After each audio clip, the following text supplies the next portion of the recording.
Bonsoir tout le monde, son plaisir pour moi ensemble avec nous aujourd'hui pour capable porter pour une autre interview avec une personnalité nous et habitués gagner déjà dans Kaila donc pour capable continuer parler sur la situation pays d'Haïti. Jeudi nous gagnons ensemble avec nous ancien ambassadeur américain Luis Moreno qui est ancien chargé d'affaires américain en Haïti.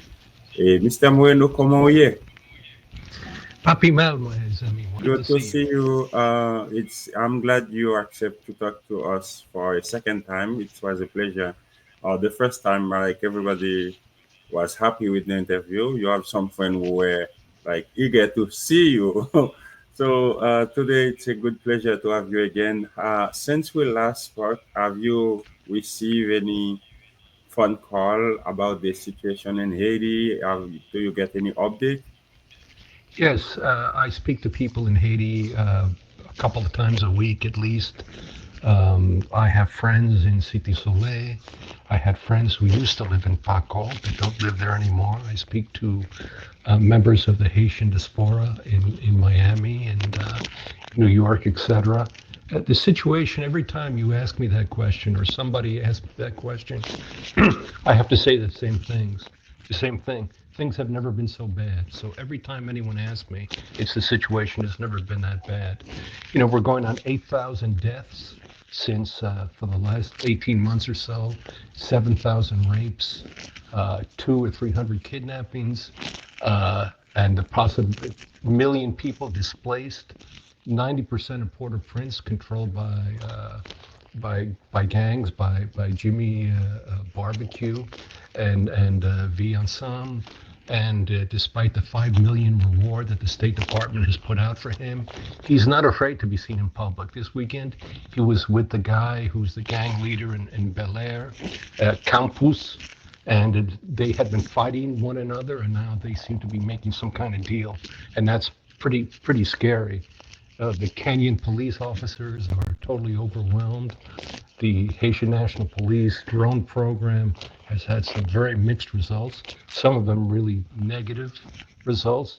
You have Haitian politicians like Moise Charles saying that he is willing to take up arms and do violence against the transitional council if things don't go his way.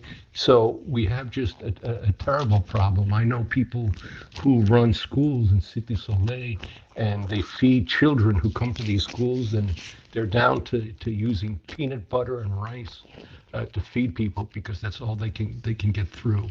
The airport remains open intermittently. American flights are not allowed in. The port is controlled by gang members. So it's just a situation that the international community, the United States government, and everyone, CARICOM, the OAS, doesn't seem to put a great deal of urgency into how bad the humanitarian and the violent situation is out of control now in Haiti.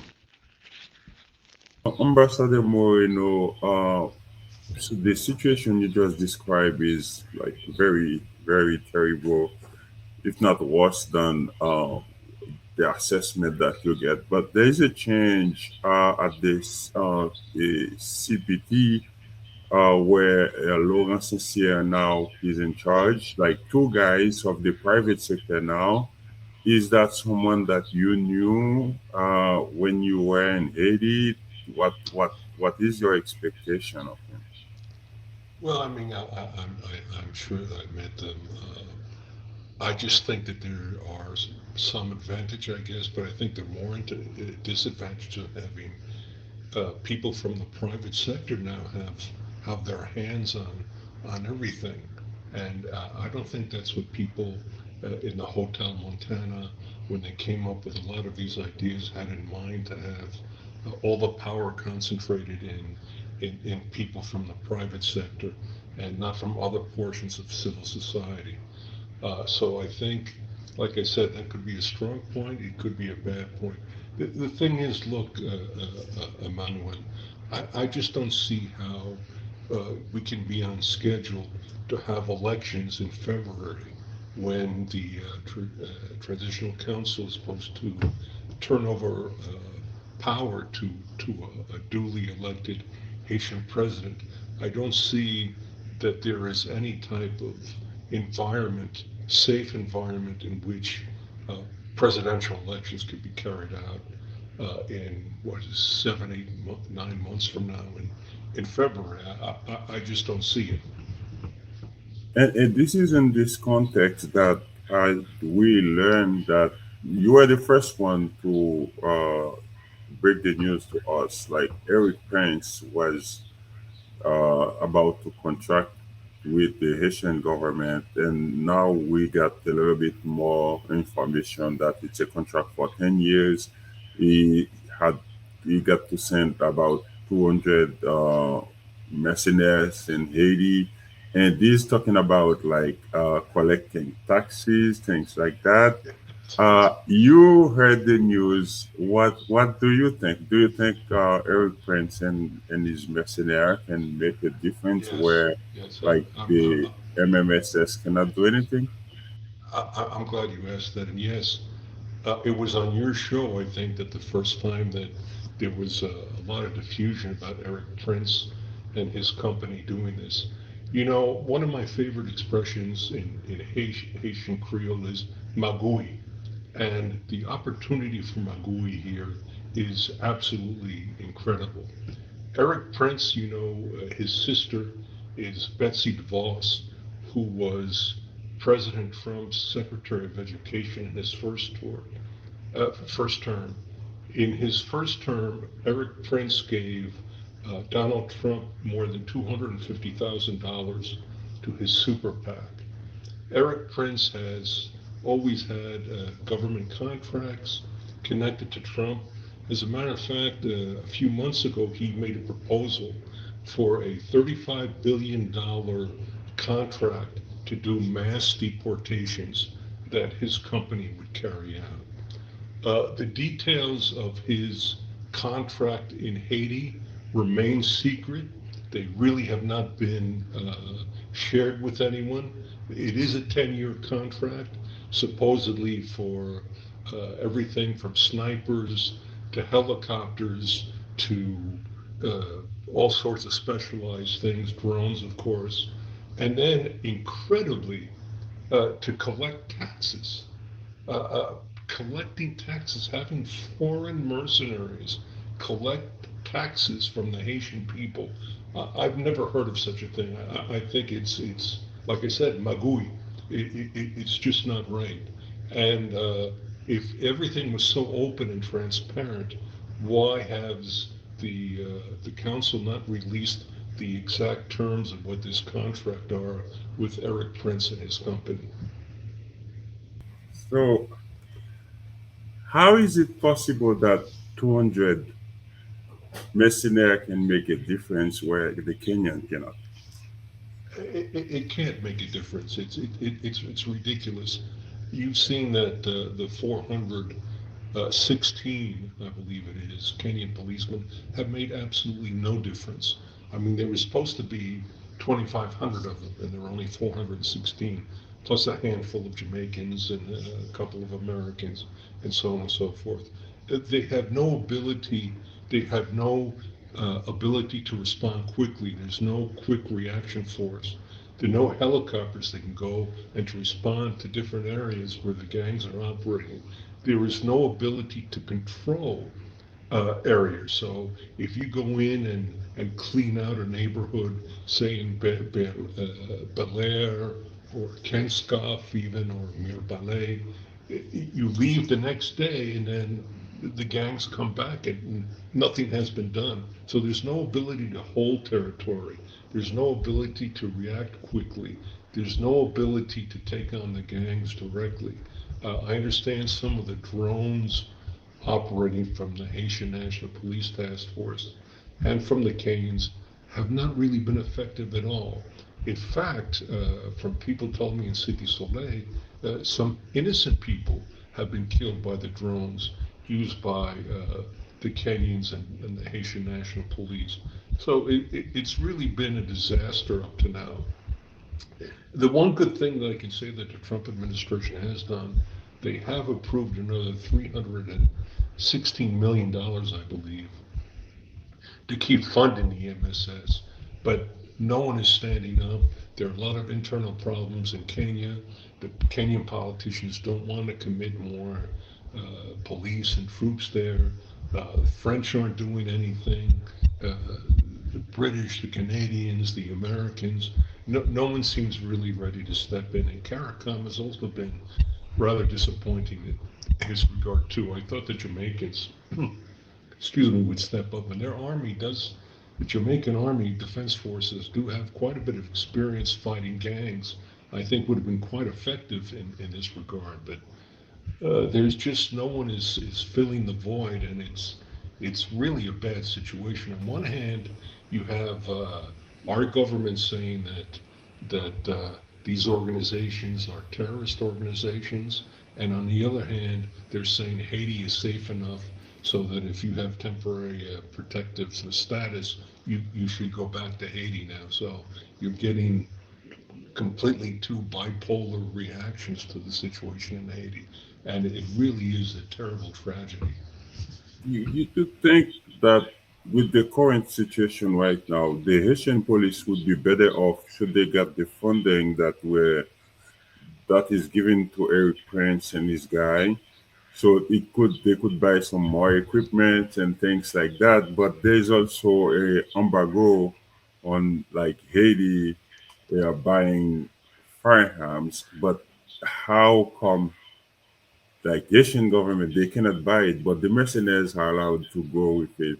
And there's also a story of like about 77 like high caliber firearms that was like stolen from Haiti, and it Yes, was yes, another that was mercenary that group. was the Studebaker group, right? That was with the retired U.S. general who was involved in that, and those heavy machine guns were in the trunk of somebody's car, and they walked away with them, and probably in the hands of gangs now, or maybe they were recovered, who knows? But yes, there can be exceptions made to that embargo to give heavy weapons to the Haitian police, but they should be trained by proper people, by active duty U.S. military, active duty Canadians, active duty French officials, by people who know what they're doing, not by retired soldiers who are just doing it for money.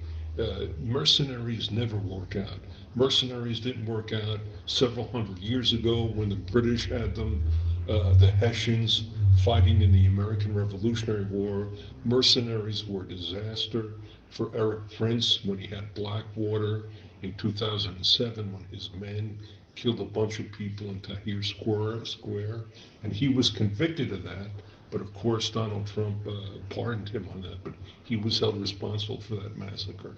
So I just think only bad things can happen with mercenaries. And I think, yes, your point is totally correct. If you could get exceptions to that embargo and have heavy weapons and training done by regular U.S. police forces or U.S. military or people from CARICOM, but serious professional military guys and not a private company that's in there just to make money and get contracts. It just doesn't make any sense, and only bad things are going to happen because of it. Mhm. Do you have any information, any sense about the amount of the contract, the term and the agreement of the contract with About the one with Eric the Prince. contract with Erik Prince? They're keeping the details very secret. I don't know what they are. I think they probably involve a lot of money, and I think that, like I said, there could be magui involved in this whole contract. I don't know. I'm just speculating. Maybe it's all up aboard and totally legit, but I, I kind of doubt it. It seems like it is more of a contract to keep the current CPT and Prime Minister in place, like the lobbying contract, and give it to Eric Prince, and then now they're going to say everything is fine, and those guys they can stay in power more than anything. Like they are going to support the Asian Right. people. They are spending an incredible amount of money on lobbying groups, people in Washington and supposed think tanks that are coming up with papers that a thousand times by the U.S. Supreme Court of Prince, by the National Security Council, the U.S. Department of State, all sorts of people. And these guys are paying people in think tanks in the U.S. Big money to come up with papers that have already been written a thousand times. And it is, I think you were completely correct. The objective of this is to keep people in power. And like I said, the deadline of February for a new president coming in after a viable election, I just don't see how that's going to be possible. Do you think there might be a possibility those guys at the CPT, they might be gone, so we go with someone at the Supreme Court, like the Cassation Court in Haiti, because this formula is not working. With nine presidents, three of them are like accused of severe allegation of corruption, and they are not very effective since then. So you think there might be a chance that we might get like someone at the justice system taking after February? I mean, I would hope so. I think it's very obvious that the system that's in place now is not working. It's not efficient. It's not accomplishing anything. And you're right, the allegations of corruption are rampant. And it's inevitable in this type of situation that you're going to have corruption. You see how Reggie Bulos was arrested in Miami by the American government on charges that he was coordinating with the gangs back in Haiti. So you have all these things going on, and no, I don't think the system as it is now is capable of transitioning Haiti into where Haiti needs to be. And I think Haitians have to realize that the international community, it doesn't seem to be very interested now in helping out, and Haitians are going to have to find a way out of this. This is also in this context that the Trump administration is asking the UN like to think about a way to come with a full chapter to deploy like UN-backed mission to Haiti. You think this is something that might be possible? Last time the Biden administration tried, but China and Russia they objected to that. So you think this time, since there was some kind of rapprochement between Donald Trump and Vladimir Putin, you think there might be a possibility Russia and China might come on board? I don't know, but it wasn't just the Russian and Chinese objection. It was also a reticence or a lack of a political will of other people to step in, including the Biden administration itself. So yes, you had the Russians and the Chinese vetoing this on the Security Council level, but you really had trouble trying to find this mission.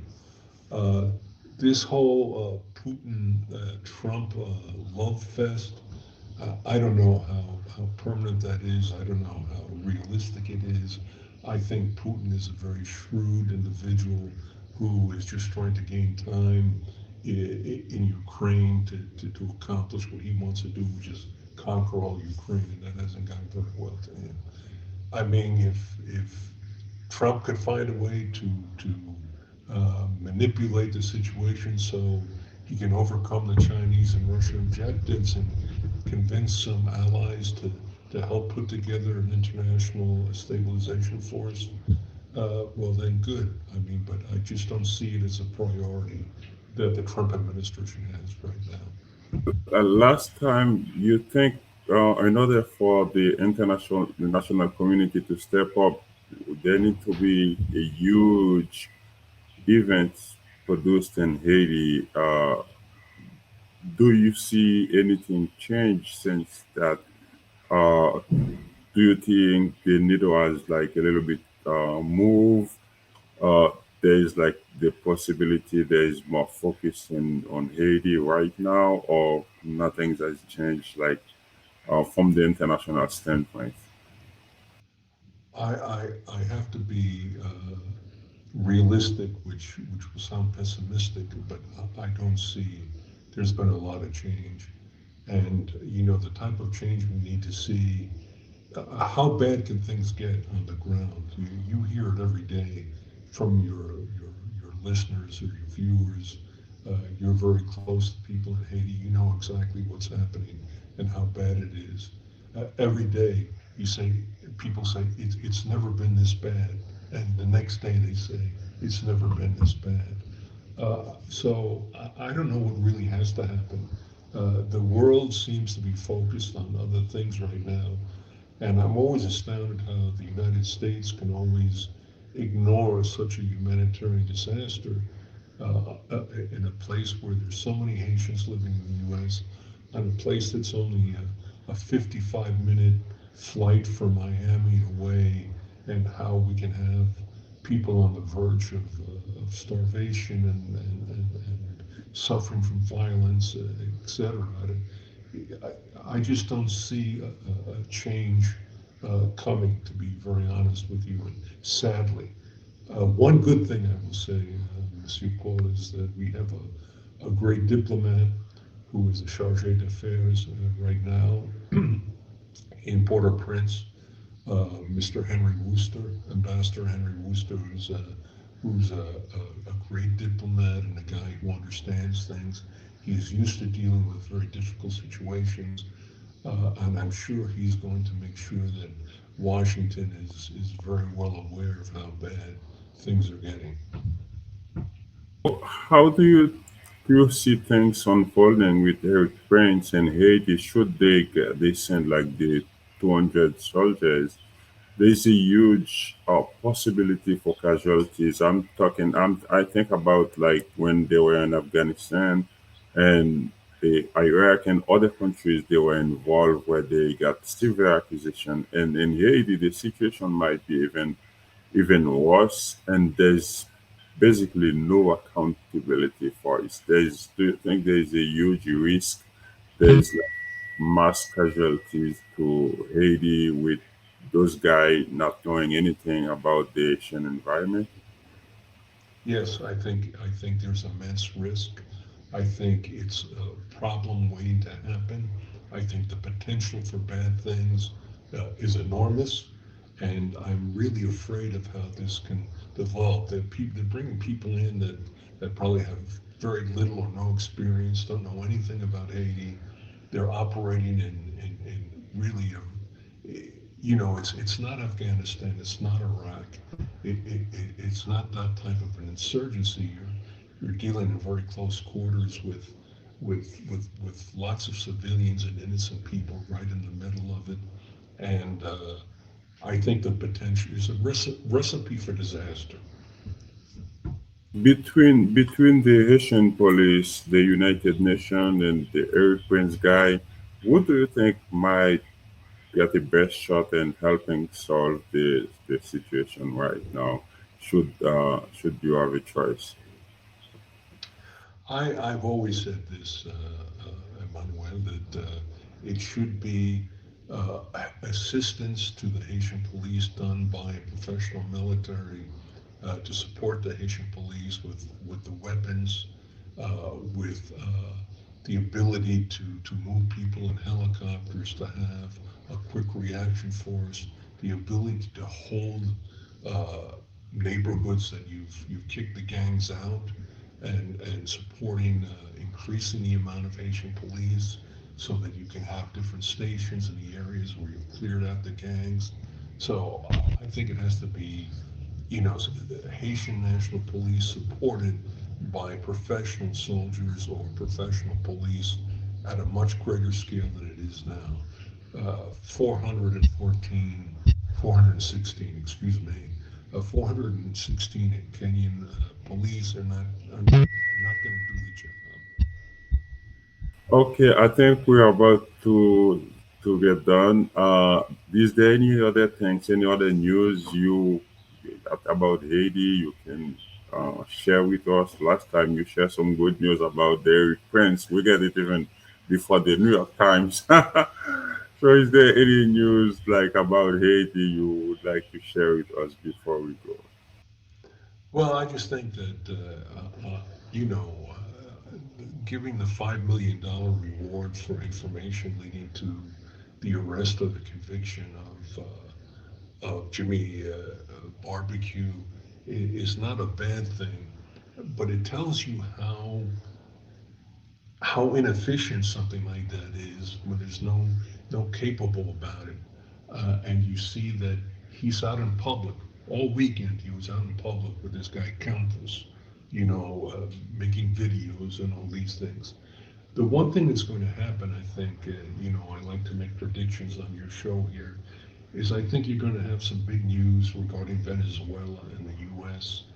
in the next week or 10 days. You have three American destroyers who are headed towards the coast of Venezuela, and that's kind of some serious business potentially. So I think that gives us a chance to focus on the Caribbean a little bit and in that area, and maybe we can get some attention to Haiti when kind of the world's eye moves to Venezuela. But this bounty on the head of Jimmy Cherizier, who's going to execute it? If the PNH cannot arrest him, the Kenyan mission cannot. Like, who's going to get this 5 million? What the US expect when they put this? Like, is like someone is going to catch him uh, and then give him to the U.S. embassy in Haiti, or what's going? Would they you think they expect like would execute these things and get this 5 million? I don't know. If I was 20 years older, maybe younger, maybe I'd take a shot at it myself. But all kidding aside, it's kind of a symbolic thing meant to make a statement. I don't think like you say, who's going to do that? Maybe Erik Prince and his guys would put together a special commando group and do something like Rambo in the movies and grab him. But it's more of a symbolic. They did the same thing with Maduro. I think he's got a $10 million thing on his head. But it's a State Department program that's been in existence for years. It started with the Cali cartel and the Medellin cartel and Pablo Escobar and all that. But yeah, I think it's more of a symbolic thing. The other thing that is to follow the course of the legal things happening in regards to Haitians who have temporary protective status.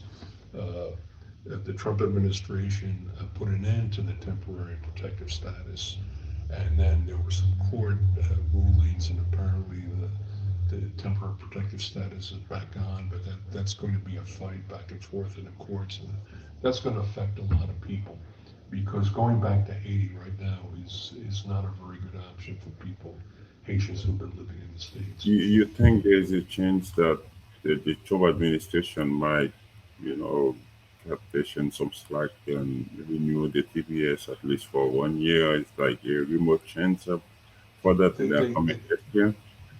there are indications that's what's happening, but the Trump administration, let's be honest, has not been a model of consistency. So what happens, yesterday may not be what's happening today, and certainly not what's going to happen tomorrow. But I think yes, there is a chance of that, and it seems to be going down that road. But I wouldn't put any confidence in it staying that way. Thank you so much, Mr. Ambassador. It was a pleasure to have you. And did you receive the phone call from Aristide? No, I'm waiting. You gave him my number, so I'm free anytime he likes. He wants to call me. More than happy to receive his call. I'm sure you will hear from that. Thank you so much, Ambassador. It was a pleasure to have you. No, my pleasure was all mine. Thank you so much. Et ambassadeur et ancien ambassadeur Luis G Moreno avec lui nous avons regardé situation pays d'Haïti et situation sécuritaire, surtout avec les nouveaux monsieur ça qui est entré dans la tête et KPT1. Et donc, des représentants du secteur privé, Laurent Saint-Cyr ensemble avec le Premier ministre la Kounia. Donc, qui ça nous capable d'espérer et dans environ 7 mois qui étaient pour transition ça fini, donc moi c'était ça. Et puis avec contrat Erik Prince, donc signé ensemble avec le gouvernement haïtien pour capable voyer mercenaires en Haïti. Est-ce que son bagage qui est capable de résultat, nous avons ça ensemble avec l'ambassadeur Moreno qui toujours est passé dans les show CTN, donc avec nous pour y parler. Donc, nous espérons au moins nous partager quelques bonnes informations ensemble avec vous. Et puis, nous avons rendez-vous donc, pour une autre interview, une autre là. C'était avec vous, Emmanuel Paul. Moi, j'étais content. Donc, pour suivre ensemble avec moi, nous sommes contents ensemble avec vous. Passons une bonne journée.